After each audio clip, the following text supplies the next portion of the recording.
Good morning. Good morning. Happy Monday. Welcome to another episode of Monday Mornings with Melissa. I was just sitting there waiting for it to actually go live. And, you're like sitting there with a smile on your face and waiting for it to say you're actually live. It's always kind of funny. And I know you guys feel me. So, say hi to me if you're joining live. Say hi to me if you're watching the replay. Let me know that you're here today. We're just doing some open Q&A, and I thought this might be some fun, so you get a chance to ask your questions to me. Now, we got a few really good pre-submitted questions that you guys talked back to me last week, and so I'm going to dive into those questions. Good morning, Katie Tucker in the house. But if there are more questions that you guys have, then just drop them in the comments, and we're going to go for about 30 minutes. So I'm here to answer your questions. Now, a couple of quick reminders. As you will see down below, we have our challenge kicking off 1 week from today. 1 week from today.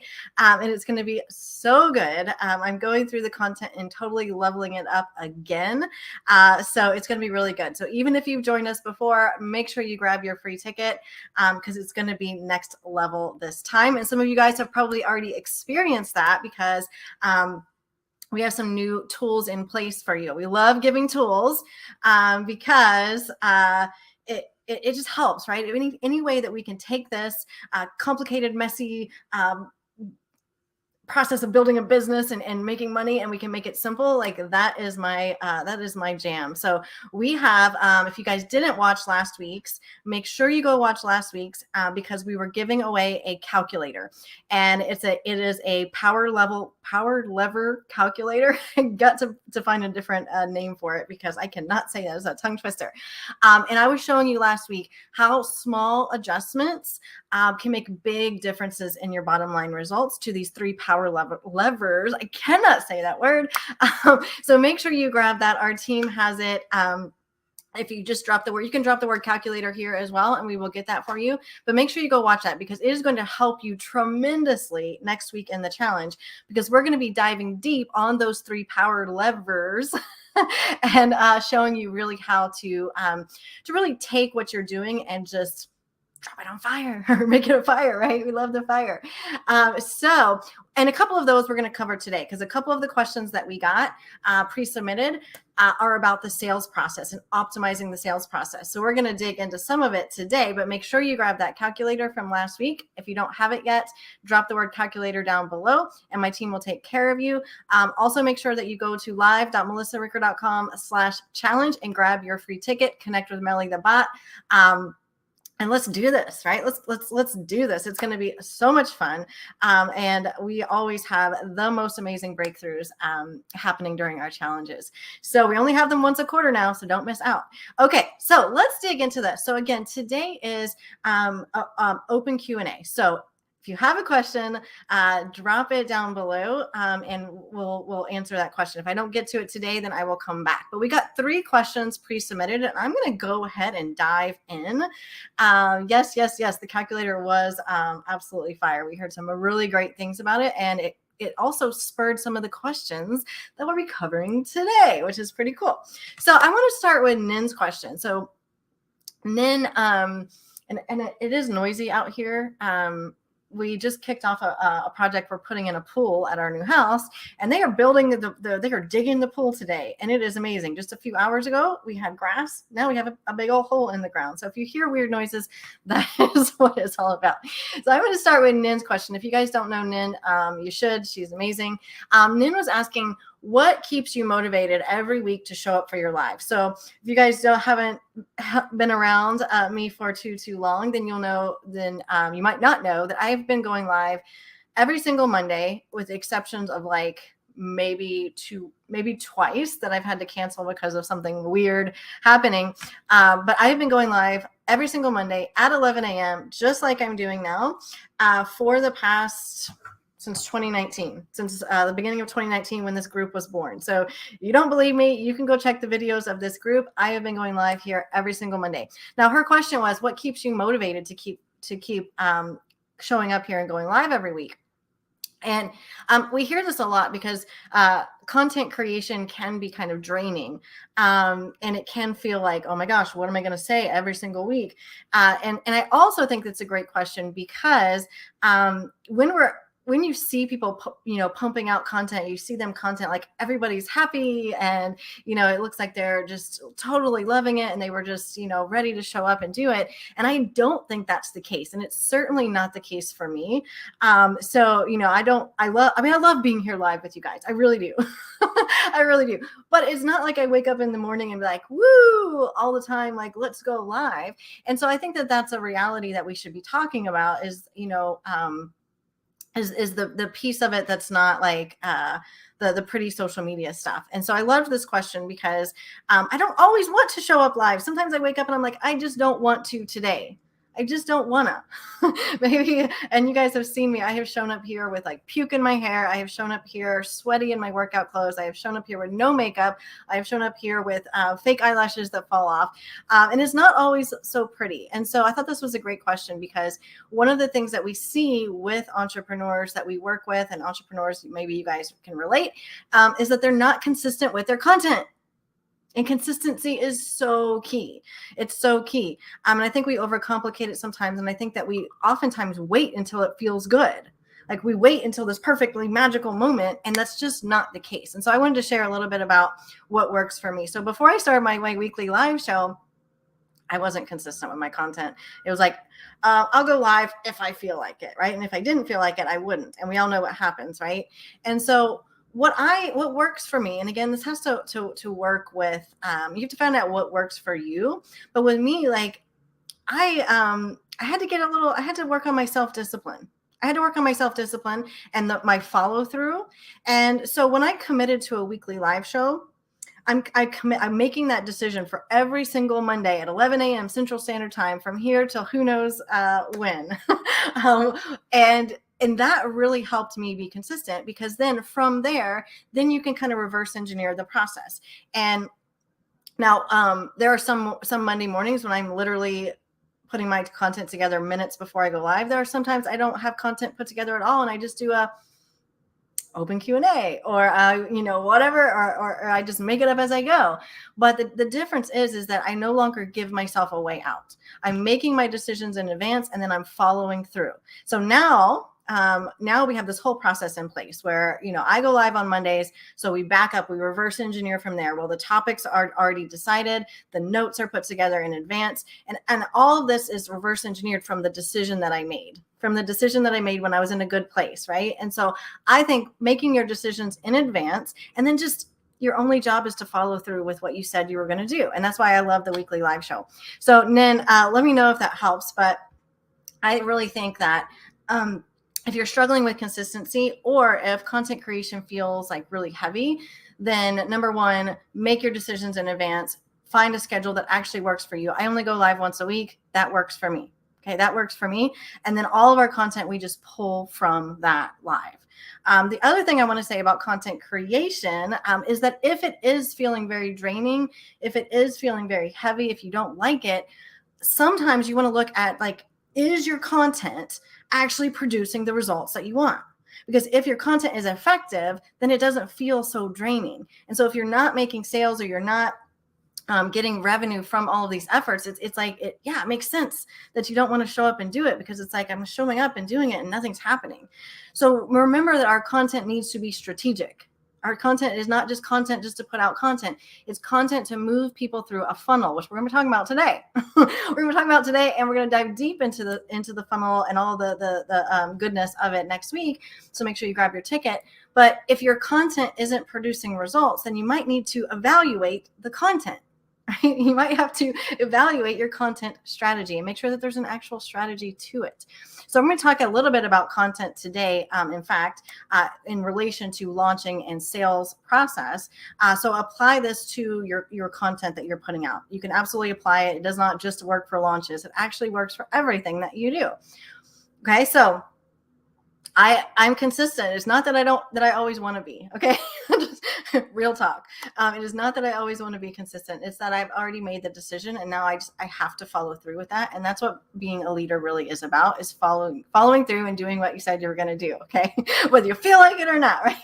But I will say, just make sure that your content is strategic and it is producing results. Because if not, like, why are we doing it? We might need to figure out another path.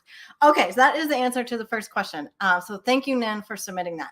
So I got two more questions, and they're closely related.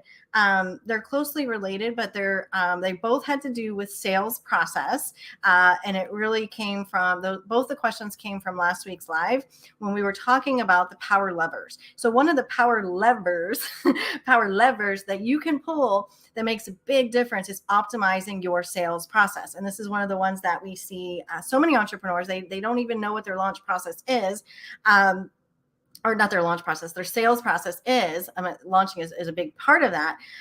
They don't know what that process is. So then, it's really easy to say, well, I'm not getting as many sales as I want to get. So my offer sucks, or my launch sucks, or whatever, when we're not really zooming in and looking at the right piece of the funnel, right? And so both of these questions, I'm going to go into the first question from Darlene, and her question was, she was asking about, because she also does launches. She's amazing. You guys should follow her as well. We just love our audience. So the question was like, well, I don't feel like I'm getting enough sales calls booked from my launch. So her question was like, I think I need to be looking at some metrics. And one of the metrics that I feel like I should be looking at is, I'm paraphrasing here. One of the metrics I feel like I should be looking at is leads to calls booked. So am I getting enough calls booked? Is this a healthy conversion number? And she was asking, does it make a difference on when that call to action is to pitch? And so I'm going to talk about this piece first, because the next question had to do with like after the pitch. So her question kind of was up to the pitch, and like, how do we know that our pitch was effective?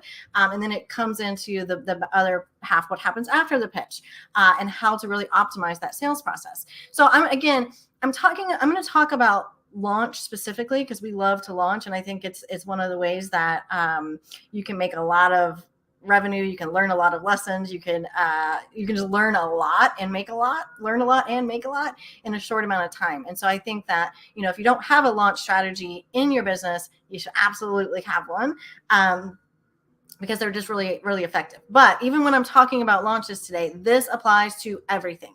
So your content creations, the emails that you're putting out, like it really isn't launch specific. Launching, what I'm going to talk about today, is just the content. It's the content, right? So I'm going to share my screen here in just a second. And let's see if I can do this here. There we go. Can you guys see my screen? So again, I'm going to dive so deep into this stuff next week, starting on Monday. And really, I'm going to talk about this piece of it on Wednesday. And you guys need to be there, because I'm going to give you a big piece of our sales process, which is a sales database that you can use. And I'm going to talk about why that's important. But let's talk about this, right? So this is how I think, and this is how I draw everything. So if you guys are new to me, I am an amazing artist here. Just kidding. But this is how I think, and this is how I explain things. So over here this is how I draw, or how I think about the thing that you sell, right? Your offer, right? You take people from point A to point B. So point B is the results that they get while they're working with you. So this is behind the paid wall, right? This is behind the paid wall. And this is the pain points of where they currently are. And this in the middle is like your vehicle, your framework, how you actually get people from point A to point B. Again, I'm going to dive deep into this next week, but I want to talk about this because when we're not getting enough not enough sales conversations happening, or our pitches aren't effective, or we're not getting as many sales as we want, we really have to think about what we do over here, right? So this is like our Can you guys hear that in the background? Like I have like excavators in my backyard. It's kind of cool. It's kind of cool. They're digging a pool, but I hope it's not too loud. So over here is we put out, our content. So again, I'm talking about a launch because that is the specific question that we're dealing with today. But this really applies to anything. So even then, when you're thinking about your content, you can think about this. So essentially, we're putting something free in front of something paid. And this something free, our free content, should lead people to understand why they need to come and join our paid content, our paid offer, right?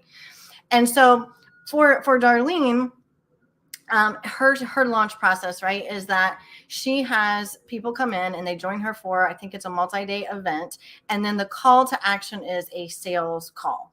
Like get on a call, and let's see if you're a good fit for our offer, right? And so, and that's totally fine. But the whole point is we want this piece of content to be strategic, so that when this person, and I always call my ideal client Sally, when Sally comes in. If this is Sally, by the time we make the pitch, which is I like to call our pitch like little point B, right? Because we're giving them a something for free. So little point B is when we give our pitch. This is the beginning of our kind of sales process. But when we take Sally, who's over here at little point A, and we bring her over to point B, Sally needs to understand a few certain things, right? So this Sally is very different than this Sally. Okay. And that's what this little mini process is about. By the time Sally gets over here to little point B, assuming she's the right person and that we can get her results, Sally should be 80% sold. She should already understand, right? I always say light bulbs or mindset shifts, right? That the right light bulbs have gone off. Like our content is setting them up for the sale. So what is it that we need to understand? Or what does Sally need to understand so that when we put our offer in front of them, it really makes sense. They are 80% sold. They understand what they need to understand. Then we put the offer in front of them. So your content has to lead to the sale. Exactly. Right. And so this is what, when I hear a lot of entrepreneurs say, I have a sales problem, a lot of times we have to understand where the real bottleneck is. And if we can't get people from little point A to little point B, then our problem isn't actually in the sales process. It's in our content. So we have to understand where our actual bottleneck is. And so what I would suggest to you, Darlene, is to start tracking this stuff. Start tracking this stuff and start understanding, like, where does your actual pitch need to go? And this is one of Darlene's questions was, how do we know when to pitch? Like, when is the most powerful time to pitch? And I would say when those 2 to 3, we're keeping this simple, 2 to 3 light bulbs have gone off for Sally. So what does Sally need to understand? What does she need to now believe in so that when we make the call to action, to get on a call with us, that she's already 80% sold. And a lot of times that comes back to where the actual bottleneck is. So if you're not booking enough sales calls, then we have to understand why. And so we always look at the piece before it. We don't look at everything that comes after it. We look at the piece before it. If we're not getting enough people on the calls, then we need to understand, is Sally coming over here joining your launch, but then she drops off on day 3? Was it that the wrong light bulbs went off? Was it in the wrong order? Does she not understand? So we have to understand, we have to think about first, what does Sally need to understand or know or believe that she currently doesn't believe over here? That's our launch content. Offering a TikTok academy. Ooh, I'm mapping out my content now. Awesome, right? So what does your Sally, you can name her whatever you want to name her, right? We call her Sally. I call her Sally, my perfect client. What does Sally need to understand about your TikTok academy before she knows what TikTok academy is? What are those light bulbs? And when you think about it, right? So now we've delivered this strategic content. Now this little point B is where you really have to open up the gap. So we've got our launch content, right? And so, Darlene, my question to you is like, are enough people being exposed to your pitch, or did you lose them over here? So this is why we have to understand where the real bottleneck is. And then once they're exposed to the pitch, are they taking you up on your call to action? So when you get into your pitch part, and again, I'm going to give you guys such good information on next, I think Wednesday is the day I'm going to be covering the pitch and really how to open up this gap. But you have to open up the gap for Sally. Sally doesn't know what Sally doesn't know. And so now you've delivered this content, the light bulbs are going off, and now we have to move her to the next stage of the sales process. So your pitch needs to, number one, it has to differentiate you in your unique framework. So Sally has to understand why this is the vehicle, right? Why this is the vehicle and how it's different from all the other vehicles that she's been in, right? So simultaneously, Sally has to understand why everything that she's tried in the past has failed, why most people are unsuccessful in getting this result, and how your approach is different and better. Okay. So think about, I want you to go back, look at your numbers, and really think about, are the right light bulbs going off? Are enough people actually seeing your pitch? And then is your pitch actually opening up the right gap? So because for someone to buy, or for, in this case, for someone to book a call with you, in order for them to say yes, they need to view this as a unique or a different opportunity that separates it from everything that they've tried in the past and justifies why everything that they've tried in the past hasn't worked. If you can do that, then you will get people to take you up, right? So by the time you wrap up your pitch, and your pitch needs to be strategically placed so that the right light bulbs have gone off. And this is why, we always work with our clients to identify, like, what does your content need to be so that when you get to the place where you're ready to make the pitch, everything lines up, right? But by the time that you wrap up your pitch, your Sally should have complete clarity on what they actually need to get from point A to point B over here. And they also must understand why they are stuck and why the things that they have tried in the past haven't worked. Okay, that's when people will say yes. That is when people will say yes. Without that, it makes no sense to say yes, right?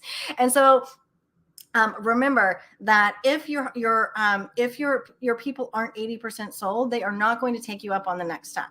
So our launch content should do most of the heavy lifting for us. Our content should do most of the heavy lifting for us. They got 80% of the way there. Now your actual sales call is going to take them the next 20%.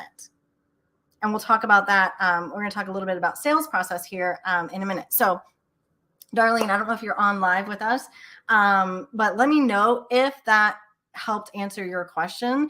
So absolutely, I want you to start tracking your numbers.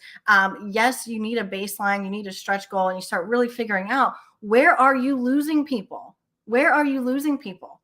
And it's oftentimes the bottleneck is not where we think that it is. So once we understand, maybe not even enough people are making it to your pitch. So now you've got a content bottleneck. Maybe enough people are making it to your pitch, but they're not taking you on the next step. Now we have a pitch bottleneck. And then if we get enough people on the sales call, but they're not converting, well, we got a sales call bottleneck. So really understanding where the issue is, and then zooming in on that little piece is what's going to make all the difference. Track, folks. Oh, is that Darlene? Okay. I don't know if that helps you, Darlene, if you have more specific questions, but I would say, instead of focusing from the beginning of like, I need to get, an average webinar does this numbers. And yeah, you can use those as kind of baselines, but I would look at really making sure that your content is doing the heavy lifting for you and that your call to action takes them to the next step of the sales process.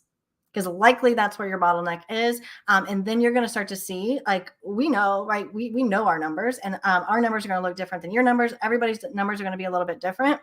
But the idea is the strategy behind it. Okay.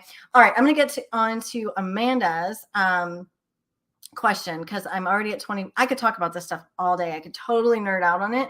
But I want to get to Amanda's question. And I'm already 25 minutes in. But join us for the live challenge, because we will have implementation sessions every single day with our coaches of Team Engineered to Scale. So I will be going live every single day next week, Monday through Friday, 11 a.m. This time we'll be live together on Zoom. So come to the Zoom. And then after, you can stay on and work with our coaches and actually implement, right? So for example, I'm going to talk about this on one of the days, and you can come into our implementation session and say, well, how do I open up the gap? How do I create my pitch? How do I know where my bottleneck is? And our coaches will help you for free. Like, it's insane. So make sure that you're signed up, registered, and you have all the details on that. Block off your calendar. It's going to be amazing. Okay, so Amanda's question, similar was like, how do you optimize your sales process after the pitch? Okay. So we kind of talked about sales process leading up to the pitch, right? And now we're only halfway there. So when we think about, our funnel, I'm going to draw a funnel. It's going to look awful, but you guys, I know you love my Picasso drawings. So we've got our funnel, right? And up here we have new people coming in who don't know us, right? They don't know us yet. They're not aware of us or what we do. We're bringing them down this funnel. This whole funnel is your sales process, right? But what I see happen a lot is that once we get to about here, most people don't understand what their sales process is. So we're going to bring people in through the top, and we're going to move them through. So everything that you do is strategically moving people through this funnel. And everybody's process is going to look a little bit different too, based on, the amount of education your audience needs to understand that this is the right path, how much you charge, your amount of lead flows, your qualifying process. So everybody's numbers or process is going to look a little different, but you have to understand what your sales process is, and you have to start to think about it from this funnel perspective. Because we're going to bring these people in top of funnel, and some of them are going to come through this funnel pretty quickly. And that's what I love about launching, is it gives people a quick path from who are you up here to here, take my credit card down here, right? So I love launches for that, especially when they're strategically designed. So again, one last plug, probably not the last plug, to join us next week, because we're going to dive deep into this. So some people are going to come right out the bottom, especially when you set it up, to really talk to your Sallys and to really have the right light bulbs go up. But not everybody is going to. That's why there's this whole funnel process. And everybody's process is going to look different. But typically, you're going to have these stages in your funnel, and people are going to come through them at different times. Like your time to purchase, your average time to purchase is going to look different for everyone. We have clients that have a 6-month average turnaround to purchase, right? And so what happens is you have to manage and nurture all of these leads who are sitting inside your funnel. I'm going to reset because it looks kind of strange. But all these people that are inside your funnel, I call it your clothes dryer. Okay. So if you think of your funnel as a clothes dryer, you put a load of laundry in, and your t-shirts might dry a lot faster than your towels or your blankets, right? But our blankets still need to tumble around and eventually they're going to come out the bottom and they're going to get dry. And so you have some leads that are going to kind of sit in your tumbler for a little bit longer. And I know that I myself have left millions of dollars on the table for not having a good sales process in place to nurture and manage all of those people inside the clothes dryer, right? And so this is a process that you have to map out, because like with anything, if you ask for the sale too soon, you could lose people forever, right? That's why we talk about our content and making sure that if little point B here is when they're ready to hear the pitch, right? We have to wait till they get over here. So we have to get them over here, because here's the place that they're ready to be asked for the sale, right? So if we ask them too soon, then we could lose them forever. And if we wait too long, we lose them forever, right? And so we have to understand what this process looks like. So, again, it could be that you have a what we're going to be giving you for free next week is kind of a version of this. It kind of flips it on its head, right? Kind of turns it sideways. Oh my gosh, I'm terrible. I'm terrible, you guys. I'm going to be walking you through this next week, right? But if you think of a pipeline, so we turned it just to the side so I can kind of draw this. So we have our pipeline, and we have all these people. So I just turned it sideways so we can so I can visualize it with you guys. So like if this is all the people coming in, there are prospects, right? There are prospects. And we don't know if they're leads yet because they're just coming in. They don't know us. We don't know them. Right. And I'm just making one up. Yours might look different. Right. So this is all your new people coming in. Then we've got people that we've contacted and we're nurturing. Then we've got people who we've qualified and we're nurturing. Then we have our sales conversation. And here's where they finally make the purchase, right? So if we know that our pipeline looks like this, I'm going to give you a pipeline next week that you can use and insert into yours. And we start thinking about our funnels this way, then we can track our numbers and we can identify where our real bottleneck is. So a lot of people tell me they have a sales problem, but they're not zooming into the right piece of the sales funnel to say, like, where's the leak? Where's the bottleneck? And so what do I mean by a leak? Is anywhere that you have like a significant drop off. So if this is your sales process and this is like phase 1 or bucket 1, whatever you want to call it, and this could be your content, you could think about everything this way, right? So Darlene, if you're thinking about your content over here, each day of your challenge is a phase, right? And so if you're losing a lot of people between 2 and 3, guess what? There's your bottleneck. So, but anywhere that you have a significant drop off in your conversion rate or your completion rate, basically your completion rate, right? So we know it's going to get smaller as we go through. That's how this works. But if you have a significant drop off in your completion rate, if you're not moving enough people from phase 1 to phase 2 or phase 3 to phase 4, then that's where you zoom in, right? And we see a lot of people, like, for example, you might crush it when it comes to booking calls, but then none of them are qualified. So they get on the calls and you're taking all these calls, but because they skipped a phase or they didn't have that phase to go through, then you can't move them past because they weren't qualified. So if you start thinking about your sales process like this and you start tracking it, the numbers are going to tell you. So where in your sales process is the conversion rate the lowest? Because your real bottleneck, it happens when people get stuck at a certain phase, right?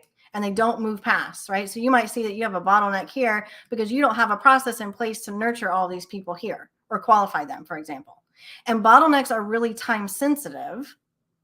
Bottlenecks are really time sensitive because, as we know, time kills all deals. Time kills all deals. So first, the idea is you want to fix your bottleneck, but first you have to even know that it exists, and you have to identify which one it is. So make sure, Amanda, when you're thinking about your sales process, number one, you've got it fully mapped out, so you understand what your funnel is, and you understand what is the average. You start tracking and understanding what is the average time for people to move through this. And then what is your process for people who are sitting in this phase? What is your process for people sitting in this phase and on and on and on? So, and a big piece of this, again, is follow up, follow through, your nurture, your process for talking to people in your clothes dryer. Okay. Now, when you think about this, and we're talking about optimizing. So once you know what your process is, now you can look at this and, again, I'm going to dive deeper into this next week. I'm going to really show you how to make this work for you. And make sure that you grab that calculator as well. Drop the word calculator if you haven't gotten it, because when you actually start playing with the numbers, you can see that if you just focused in on one of the power levers, you can get a lot of results. So once you have this process lined out, then you can automate as much as possible, right? You automate as much as possible. Now, the one thing I love about launching is I think that we have to shorten our sales cycle as short as possible. And that's why I love strategic content, because, again, what I say, time kills all deals. Time kills all deals. So we want to actually shorten our the process as much as we can. So that's what we're going to be talking about next week, is how can we create a system that continually drives people from our So this is our funnel, right? Whoops, I messed it up. Like from A to B. So how can we create a system that we have people constantly coming in, being exposed to our strategic content, getting them 80% sold before they ever hear the pitch, right? Having a strategic pitch in place that gives them what they need to know so that we can bring them over here, right? And having a system in place. So we're going to be talking about that. TKAD. I don't know what that means, Katie. You dropped a hashtag. I don't know what that means. So we're going to be talking about that next week. So make sure that you join us. Make sure you have all the information. Make sure you have your calculator, and make sure that you show up live, because I'm going to be giving away for everyone who joins us live. Either in the morning or in the evening, you're going to get the sales database, so you can just steal part of our system. Okay. So one more thing I want to say, and I'm already a few minutes over, is this is something else that we'll talk about next week when we get into systems, is that really your business at a very high level is marketing, sales, delivery, right? And these are the three big buckets of your business. And when you start thinking, you zoom out. So first we want to zoom out so that we can figure out where to zoom in. And that's really important. So first we zoom out, we look at your business from a 30,000 foot view, and then we can zoom in and adjust the power lever that makes the most difference. It really moves the needle. But when we think about, so I want you to start thinking about your business in these three categories and really thinking about, well, marketing has a job, right? Sales has a job, and delivery has a job. And when we think about it separately like that, the one thing I will say, Amanda, is to make sure that your marketing and your sales are thought about separately, but that they are aligned. The goals are aligned. Because again, this will go back to Nin's question a little bit. See how this all ties together?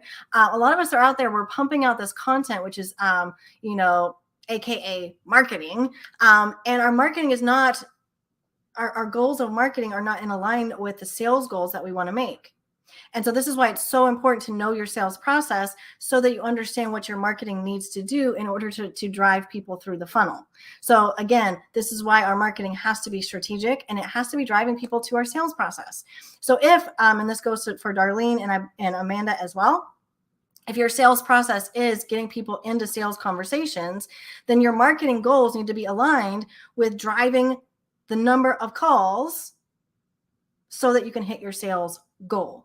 Okay. And a lot of times our marketing and our sales goals aren't aligned. So then we're out here pumping out all this content and it's not driving people into our sales process. Okay. So make sure that your marketing is in alignment. And that's the last thing I will say on that. Okay. Time kills all deals. Thank you, Katie. Yes. Hashtag TKAD. Time kills all deals. So, I hope that was helpful, Amanda. I don't know that you're on live because I can't see your name on here. But really, when you think about your sales process, the first step is to really map it out. What does this look like? Your little sideways funnel here.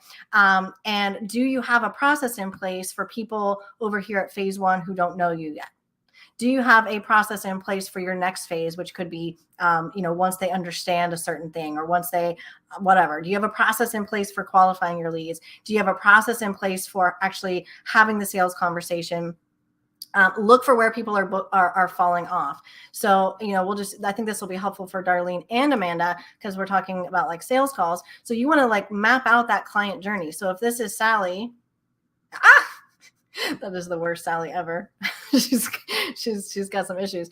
If this is our Sally over here, right, and she's coming in, and I'll just use the launch example. So if Sally registers for my launch, she didn't know me yesterday. Now she's registered for my launch, and now we've got this process. What does Sally's journey need to be to get us first over here to point B where we're going to make our pitch, right? And then what happens in between? So if our pitch is book a call, then what happens? What are the next pieces of this journey? So the next thing, would be, are we getting it? Does Sally actually show up on the call? Do enough Sallys show up on the call? If not, then we need to zoom in on this piece of the funnel, right? And say, what happens between this step and this step that we're losing our Sallys? If they show up on the sales call, but they're not qualified, that shows us where we need to zoom in. If they're showing up on the sales call, you have a good show up rate, but you're not getting sales off the back end. Well, then you need to look at what's the process that's happening on that sales call so that, again, you're opening up the gap enough so that they understand to say yes. And then if they don't say yes on the sales call, well, what is the follow-up process that you have in place to keep them in your clothes dryer, and continue to be in front of them and to nurture them and to move them back into a sale? So I would say, number one, map out your sales process. Make sure that your sales process is catering to your Sallies over here. Hopefully your Sally doesn't look weird like that. And make sure that you're talking to who you really want to talk to, and then know the journey so that you can start tracking these numbers. If this is like, if you're running a challenge, for example, this could be day 1, day 2, 3, probably not all the way over here to, anyways, you guys get it, right? So what are the light bulbs that need to go off? What does Sally need to understand over here? But between here and here, what is that strategic content? And then what happens afterwards to really make sure that Sally knows that this is the right home for her. Okay, that was a lot. I'm just going to take this down so you guys don't have to look at my wonderful Picasso and just look and see if there's any questions. Do you have a process when people don't know you yet? Do you have a process in place for qualifying leads? Do you have a process in place for when they're qualified, but they're not selling, but you're not selling? Oh, thank you. I thought that was a question. I was like, well, that's a good question. We're going to be covering that all. But I think that was, that must have been from Kim. I can't see your name. All it shows me is like Facebook user. So let me know if you have any questions on this. But yes, a process in place, because that's going to allow you to see where you can optimize and which power levers to pull to really, I'm telling you, 20% of what we do drives 80% of the results. Yet we see so many entrepreneurs focusing on the 80% instead of the 20% that makes the difference. And that's what we're here to change. That's like my mission in life, is to simplify this down so that we can all make a lot of money, right? And create a lot of impact in the world and change a lot of lives without all this complicated stuff. So you see, I just use a whiteboard and some squiggly lines, and it doesn't have to be complicated. That's kind of, I love making things simple. So let me know if you have any questions. I don't see any here in the comments. My sales conversions are really good. It's the number of calls based upon the day that I do the pitch. Okay. So that, and that's why I said that. I don't know if that's Darlene. Darlene, you need to go click that little link above so I can see your name. But that's usually what it is, right? So if you know that once you get them on a call, you can close them, but you're just not booking enough calls, well, you need to look at what happened in front of booking a call, because each step of your funnel has its job, right? So our ad, the one job of our ad is to get a click.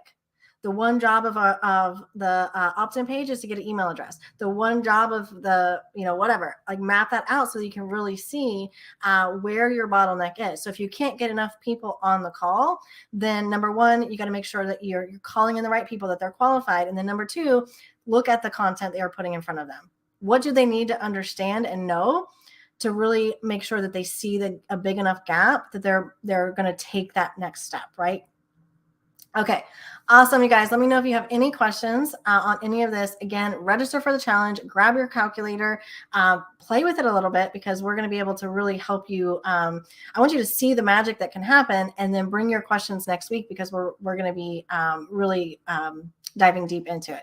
So that's all I had for you today. I'm sorry we went a little bit long. I could talk about this all day, but I really could, and I really will. I'll talk a lot about it next week. So I'm so excited to see you guys there. Make sure you have your calendars marked, and I will